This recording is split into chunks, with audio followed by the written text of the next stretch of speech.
You think that they should leave Scream alone? Is there any scenario of because look what they did with New Nightmare? Is there any chance that you would be able to do something again with Scream? Would you want to do something with Scream? Is that part over? I would like to if the movies keep going. Yeah. I think there's a way to do it that they can bring back some of their favorite characters. You have an idea?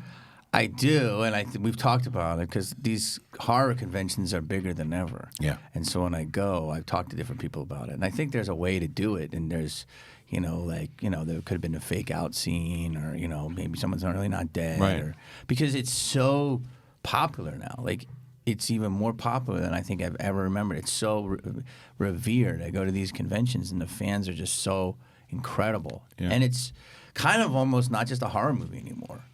It's like it's a good movie. Yeah, no, you know what I mean? You said if they brought it back as a movie and you really emphasized movie, does that mean if it was a TV show or some kind of limited series, you would not want to be involved in it?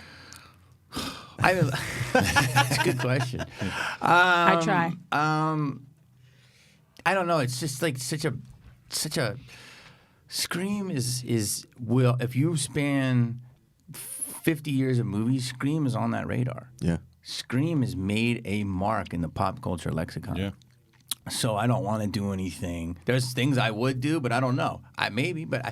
There are things that are just, it's so good, I don't want to mess with it. You know what I mean? And you feel like TV might mess with it? No, it's not the TV so much. It's like, well, they did a version of it for MTV. So it was like a new version of Scream, but it was a series.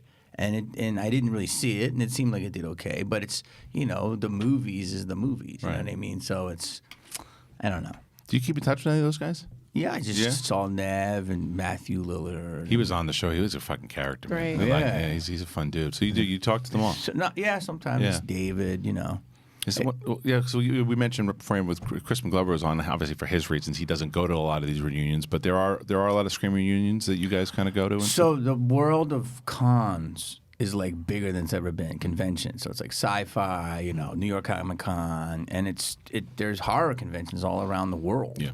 And Scream is approaching 25 years, and we go, and it's just fans come and we sign stuff. It's incredible. When you first got Scream, did you know it was going to be as crazy as it was?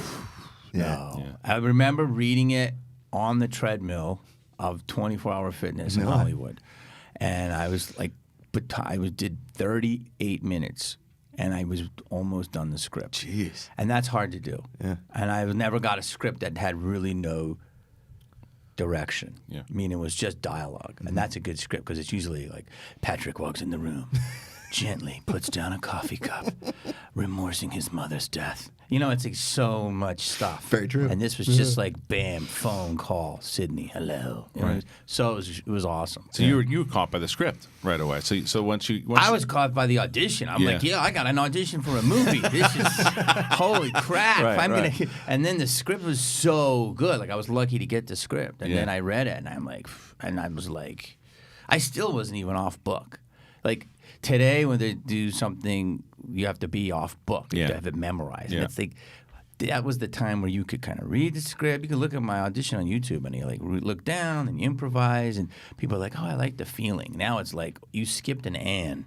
I don't know if you're right for this part.